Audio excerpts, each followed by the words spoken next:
Streaming now, this is the Wood TV Live Desk.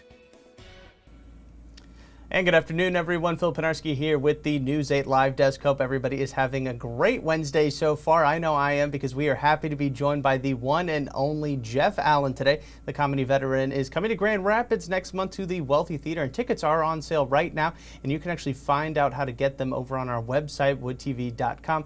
Jeff, welcome to the Live Desk. It is such an honor to have you on today. Yeah, I love that comedy veteran. My wife told me if I ever went missing, it would be elderly man missing. So. Yeah, no, if the police came to me, I would definitely say comedy veteran there. But Jeff, before we get started, obviously we're very excited to be bringing you to Grand Rapids next month. It's going to be an exciting time on August 8th. But before we get into that, I do want to ask, have you ever been to Grand Rapids before? I know you grew up in Chicago, in the Chicagoland area. Have you ever ventured up to Grand Rapids? What's sort of your opinion? Oh my gosh, yes, a number of times. Yeah? One of the stories I tell in the book I wrote was I was in a hockey rink. Comedy was so popular that they just cleared out a hockey rink and put in about 500 seats. And I've been to Grand Rapids quite a bit. You've not lived till you've done comedy in a hockey rink. That's all I got to say. Right. Yeah. No, definitely something to always kind of remember this city by. But, you've had an illustrious career. You've been all over the country performing in front of so many different people. That hockey rink story is obviously a testament to how many people, got to get you to Grand Rapids any way, shape that they can, even if they have to empty out a hockey arena to get you there. But is there a moment in your career that always sticks out to you, or maybe a place you've been or a show that you've done that always kind of sticks out to you, or something that's always going to kind of make you smile when you look back on it fondly? Yeah, the first time I did an event for a singer named Bill Gaither, I'll never forget it. It was 15,000 people. We were told it was a little gathering. And of course, I did no research. We walk in, it's at a convention center with 15,000 people. And I'm coming out of nightclubs for 300, 400, 500 people. And I delivered a joke for the first time in front of 15,000 people. And the hair on my neck stood up. And I got goosebumps on my arms after the audience laughed. It was like, holy cow, I could get used to this. I guess that is kind of a question that I know a lot of people have, because so many of us watch stand-up specials all the time, and are probably never going to be in that position, like you said, to be speaking in front of 15,000 people and getting the opportunity to even have the chance to tell a joke and get that sort of reaction. I mean, is it as incredible as you made it kind of sound, that this is just something that not everybody gets to do, and you're one of the lucky ones that actually does get to?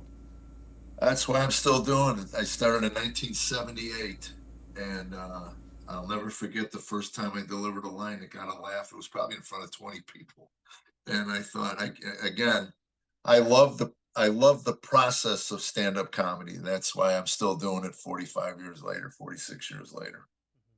Right. No, and Jeff, you on your website, you're kind of a self-described clean comic. Wanted to get into that a little bit, because when people hear it, I know I've definitely maybe had that preconceived notion of clean comedy doesn't necessarily mean funny. It's kind of a you think of clean comedy, and this is no offense to you at all, but you hear clean comedy, and then those sort of thoughts get in your head a little bit. But I've seen your act before, I've seen your specials, and it's anything but boring. I mean, but would you still consider yourself a clean comic? And really, what do you mean by that when you say clean comic, just for people that maybe aren't as familiar with your stand-up style? Well, that's the point. If you're not familiar with it, I want people to know they can bring their whole family out, but that's it. It's interesting. Years ago, I did something for a Christian organization, and I'm a Christian, so why wouldn't I work for the organization? And they introduced me as, here's a Christian who's actually funny. And I called my manager, who's Jewish, and I said, I think we have a problem. He goes, what do you mean? I go, my brethren don't think I'm funny. Before I walk in the door. The preconceived notions are, of course, what you described, but Brian Regan disproved it. Cosby disproved it. I mean, there's, it just works for me. I found that it aligns with my faith, which is nice, but it also worked for me. I'm a storyteller, so I had to get a dictionary out, a thesaurus out. I actually had to learn how to tell a story using other than the 7 words that George Carlin talked about. So for me, it worked well. I mean, and when I asked Brian Regan why he worked clean, he said the same thing. It works for me. Right. Well, it's definitely worked for you being able to perform all these years, and especially given kind of where we are now today. I know it's coming from a journalism background and talking about the news every day. You see all these hot headlines about everything kind of going on in the world, and it can just feel overwhelming, not just for the people covering it, but for everybody who takes in the news, and it can feel just a little bit heavy. Can you talk about the importance of comedy, and especially maybe even your own brand of comedy, where it's very relatable to a lot of different people, given the kind of how everything is right now, and just talk about the importance it brings to people to enjoy a laugh, just everybody comes together and have a good time. Well, I'll give you my philosophy, where it came from. My father was a big comedy fan. He couldn't wait to get to Las Vegas.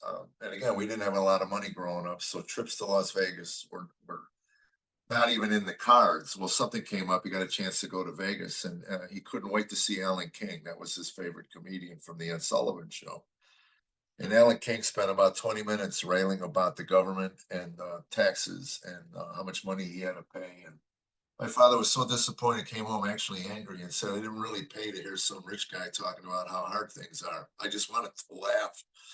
So that's kind of the way I look at it. My goal is to make you laugh. I mean, that's it. And I try to pick the most relatable topics I can, which are family. I did a corporate show once years ago, and a Korean couple came over to me in broken English, said, "We have teenager too, drive us crazy." So I knew it transcended cultures, the goal is to just get the laugh. That's all I want. I want people to leave. I'm a distraction. I'm not naive on what my role in life is, but I want to be a nice distraction for an hour and a half. That's all. Just come on out. You hope that people, don't get too offended by what you say. Obviously, we live in a culture where a lot of people are hypersensitive, but my audiences are predominantly older, and they remember a time when we used to get along, even though we disagreed with each other. So, but you got a news cycle. I think the paradigm is when it bleeds, it leads, and it's a 24/7 news cycle. So if you pump the entire news cycle into your day in and day out, I can't see how that would be edifying for anyone's soul. So come on out, be distracted at the Wealthy Theater. I will distract you for an hour and a half.